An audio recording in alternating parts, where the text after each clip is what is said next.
वक्त गवाह है,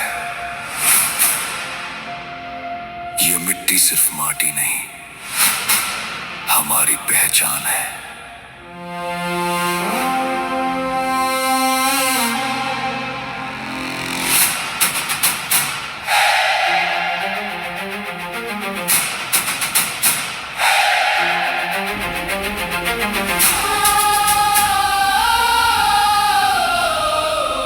कदमों को अपने अब रोकना नहीं है, सिर जो उठा है उसे झुकाना नहीं है।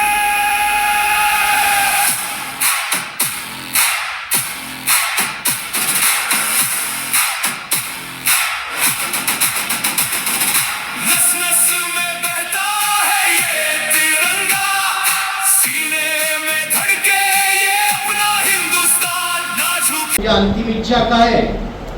तो त्याच्या जवळ जातो. त्याला वाटतं की उमाजीच्या डोळ्यामध्ये थोडी तरी भीती असेल, मरणाची भीती त्याला वाटली असेल, पण उमाजीच्या डोळ्यामध्ये बिलकुल भीती नव्हती. तो मर्किंटॉस त्याला विचारतो की तुझी अंतिम इच्छा काय? डोळ्यात पाहतो आणि त्याला दिसतं की डोळ्यामध्ये तर लाल बुंद असा अंगार आहे, कदाचित याने मी चढून जाईल. तो मर्किंटॉस मागे जातो. उमाजीला जे विचारलंय की तुझी अंतिम इच्छा काय आहे, तो गरजून सांगतो, गर्दीला उद्देशून सांगतो गर्दीला की ब्रिटिशांकडे हा देश सोडून जा, माझा देश सोडून जा, हीच माझी अंतिम इच्छा आहे. आणि फाशीचं फरमान होतं. फटका ओढला जातो, पायाखालची फळी सरकले जाते. उमाजीचा देह दोरीला लटकलेला असतो. उमाजींना कधीही त्याची मान कोणापुढेही झुकवलेली नव्हती, पण आज उमाजीची मान थोडीशी डाव्या बाजूला झुकलेली होती. कदाचित हा क्रांतीवीर आपल्या भारत मातेला अखेरचा सलाम करत होता की आई, मी तुझ्या चरणी माझी प्राणांची आहुती देतोय आणि मी तुझ्याकडे समर्पित होतोय, मला तुझ्या कवेत घे.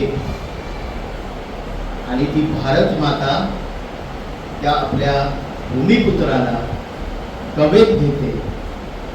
सगळ्या सृष्टीचा श्वास थांबलाय, पक्ष्यांची किलबिल बिलकुल बंद झाली, जणू जीवनाचं चक्र क्षणभर थांबलंय. आकाशात असणारा सूर्य सुद्धा पुढे चालायचं विसरलाय, क्षणभर जागेवरती थांबलाय. ढगांनी त्यांचा प्रकाश अडवलाय, अंधकार झालाय. उमाजी स्वर्गी निघून गेलाय. त्याचा मृतदेह ब्रिटिशांनी फासावरनं काढला. सगळ्यांना एक दहशत बसावी की ब्रिटिशांच्या साम्राज्यावरती कोणी जर का काही हल्ला कराल तर अशीच दशा आम्ही तुमची करू. म्हणून उमाजीचा देह पिंपळाच्या झाडाला लटकावत ठेवला आहे. आणि 3 दिवस 3 फेब्रुवारी नंतर 6 फेब्रुवारी पर्यंत उमाजींचा देह त्याच ठिकाणी लटकलेला होता. मृतदेहाची, शत्रूच्याही मृतदेहाची खरं तर कधी कोणी विटंबना करत नाही, पण ब्रिटिशांची असणारी क्रूर भावना उमाजीला मरणानंतर पण छळते. परंतु मरणाची भीती नसताना जगणं पण मातृभूमीसाठी आणि मरण पण मातृभूमीसाठी आहे.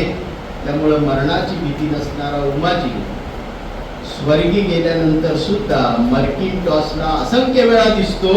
आणि मर्किंटॉस त्याच्या डायरीमध्ये लिहितो की उमाजी माझ्या स्वप्नात येऊन मला माझं स्वराज्य मागत आहे.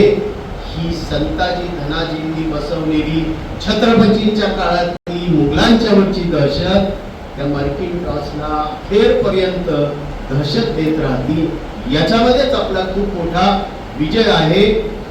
भारत माता की जय, भारत माता की जय. हम भूले नहीं उनके बलिदान को, ये आजादी मिली है उनके नाम को। जय हिंद, जय भारत माता, क्रांतिकारियों की ये ललकार है आती। जय हिंद, जय हिंद, जय हिंद, जय हिंद, जय हिंद, जय हिंद, जय हिंद, जय हिंद.